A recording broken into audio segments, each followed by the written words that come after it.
नमस्कार, स्वामीप्रसाद किचनमध्ये आपलं मनःपूर्वक स्वागत आहे.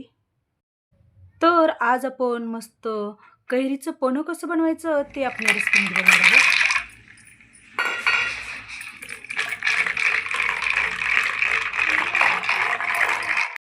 वर्षभरामध्ये तुम्ही कैरीचं पन्हं अगदी तुम्हाला पिऊ वाटलं, की तुम्ही सहज करून पिऊ शकता.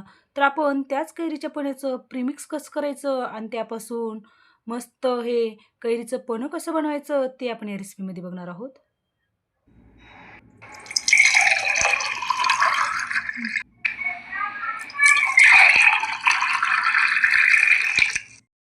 हे कैरीचं पन्हं आपण जे करणार आहोत ना, फक्त त्याचं प्रिमिक्स घातलं, की हवे तितकी आपली हे ग्लास मस्त कैरीचे पन्हं बनून तयार होते.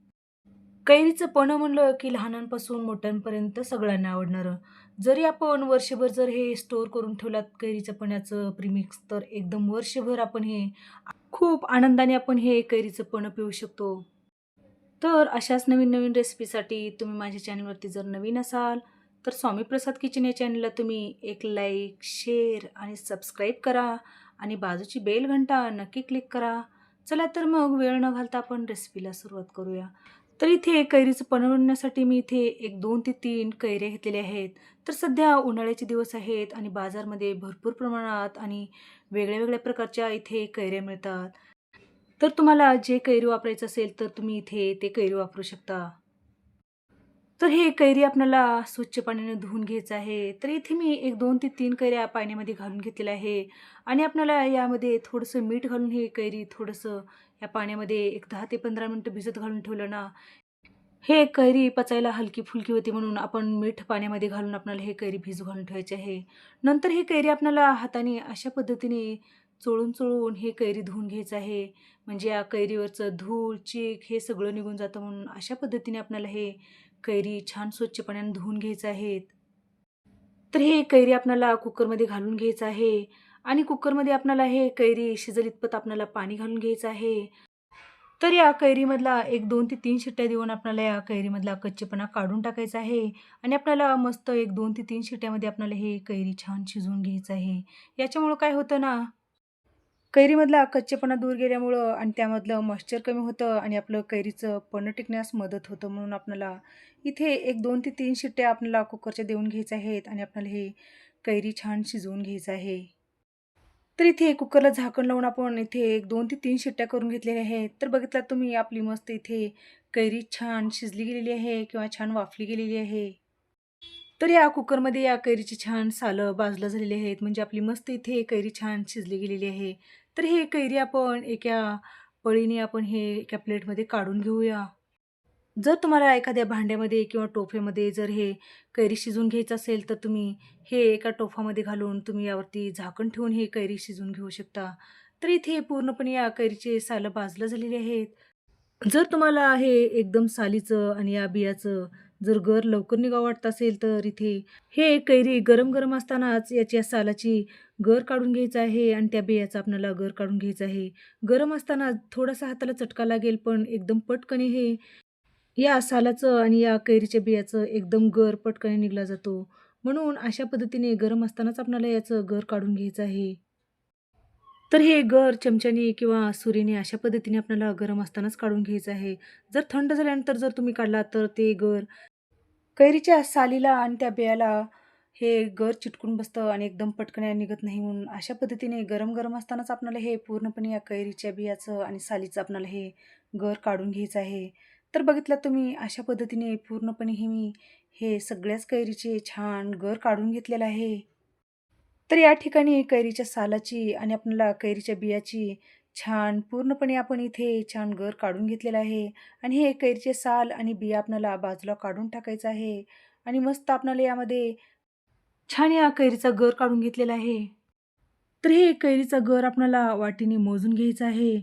म्हणजे आपल्याला यामध्ये गुळाचं प्रमाण घालायचं कळतं. तर इथे हे गर आपण एका वाटीमध्ये जे जेवणातली वाटी असते ना, त्या वाटीने इथे मी हे गर मोजून दाखवणार आहे. तर हे गर आपण पूर्णपणे थंड करून घेतलेलं आहे आणि अशा पद्धतीने आपण जे जेवणातली वाटी असते ना, त्या वाटीने आपण इथे गर छान मोजून घ्यायचं आहे. तर बघितलात पूर्णपणे ही आपली एक वाटीभर आपला इथे छान कैरीचा गर बनून तयार झालेला आहे.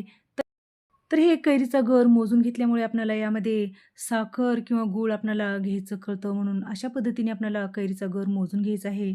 तर सुरुवातीला आपल्याला हे गर मिक्सरच्या भांड्यामध्ये घालून घ्यायचं आहे. तर या ठिकाणी जे कैरीचा आपण गर घेतलेला आहे ना वाटीने, त्याच वाटीने आपल्याला इथे 1 वाटी गूळ घालून घ्यायचा आहे. तर तुम्ही गुळाच्या ऐवजी इथे साखर किंवा खडीसाखर पण घालून घेतलात तरी पण चालेल.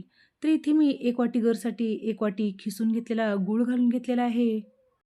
शक्यतो यामध्ये आपल्याला गूळ खिसूनच घालायचा आहे. तर यामध्ये आपल्याला काही मसाले घालून घ्यायचे आहेत. तर इथे 1 चमचा मी जिऱ्याची पूड घालून घेतलेली आहे आणि अर्धा चमचा वेलची पावडर घालून घेतलेला आहे. वेलची पावडर शक्यतो अशा पद्धतीने आपल्याला बारीक कुटून घालायचं आहे. नंतर यामध्ये चाट मसाला घालून घेतलेला आहे. चाट मसाला घातल्यामुळे एकदम चटपटीत चवीचे इथे आपले कैरीचं पन्हं बनून तयार होते. नंतर यामध्ये काळं मीठ घालून घेतलेलं आहे. जर तुम्हाला काळं मीठ घालायचं असेल तर तुम्ही रोजच्या वापरातलं साधं मीठ घालून घेऊ शकता. तर हे सगळे जिन्नस घालून आपल्याला मिक्सरला बारीक छान वाटून घ्यायचं आहे. तर बघितलं तुम्ही अशा पद्धतीने पाणी न घालता आपण इथे छान स्मूथ इथे हे पेस्ट करून घेतलेली आहे. तर या पेस्टमध्ये आपण अजिबात पाण्याचा वापर न करता आपण इथे छान हे पेस्ट करून घेतलेली आहे. जर तुम्ही साखर वापरत असाल तरी पण यामध्ये पाणी न घालताच आपल्याला अशा पद्धतीने हे मिक्सरला छान स्मूथ हे पेस्ट करून घ्यायचं आहे. तर हे मिक्सरमधून पेस्ट काढून घेतल्यानंतर आपल्याला थोडीशी थंड करून घ्यायचं आहे आणि नंतर आपल्याला एखाद्या काचेच्या भरणीमध्ये किंवा एखाद्या डब्यामध्ये आपल्याला हे पेस्ट घालून ठेवायचं आहे आणि ही पेस्ट आपल्याला मस्त डीप फ्रीजमध्ये आपल्याला ठेवून द्यायचं आहे. म्हणजे आपण जे फ्रीजमध्ये बर्फ साठवून ठेवतो ना, त्या ठिकाणी आपल्याला हे भरणी ठेवून द्यायचं आहे.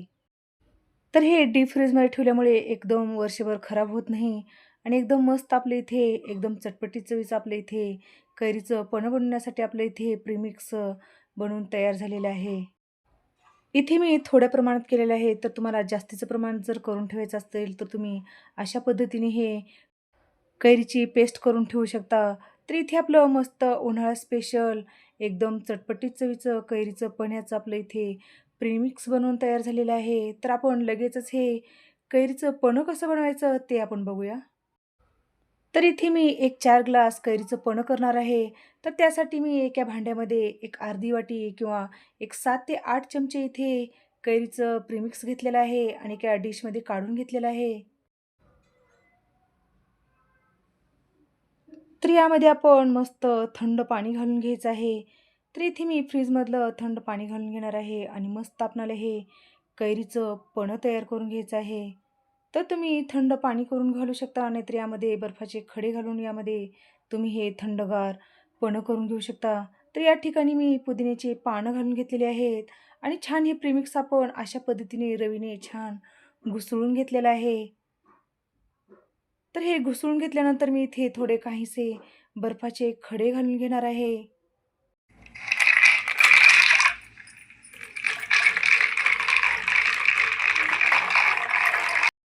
तर हे रवीने मस्त छान घुसळून घेतलेलं आहे आणि हे सगळे प्रीमिक्स आपल्याला या पाण्यामध्ये छान मिक्स करून घेतलेलं आहे. तर अशा पद्धतीने आपल्या इथे मस्त थंडगार, पाचक आणि शरीराला थंडावा देणारे आपल्या इथे मस्त हे कैरीचं पन्हं बनवून तयार झालेलं आहे. तर इथे मी एका प्लेटमध्ये एक अर्धा चमचा मीठ घेतलेला आहे आणि काश्मीरी लाल मिरची पावडर घेतलेला आहे. तर या ठिकाणी तुम्ही मिठाच्या ऐवजी तुम्ही काळं मीठ पण वापरू शकता. तर हे मीठ आणि मिरची आपण अशा पद्धतीने चमच्याने छान मिक्स करून घ्यायचं आहे. जे ग्लासचे जे वरच्या कडा आहेत ना, ते ओल्या करून घेतलेले आहेत आणि अशा पद्धतीने या मिठामध्ये आणि या मिरचीमध्ये छान हे कडा घोळवून घेतलेले आहेत.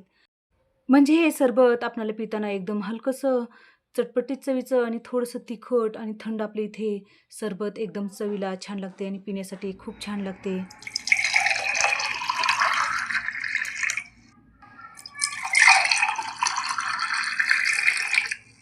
तर इथे आपलं मस्त थंडगार, एकदम पाचक आणि शरीराला थंडावा देणारं आणि एकदम टेस्टी आपल्या इथे कैरीचं पन्हं बनवून तयार झालेलं आहे.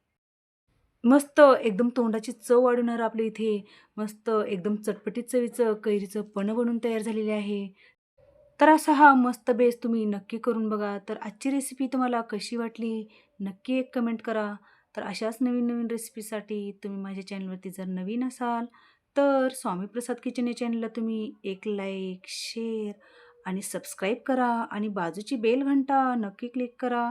धन्यवाद.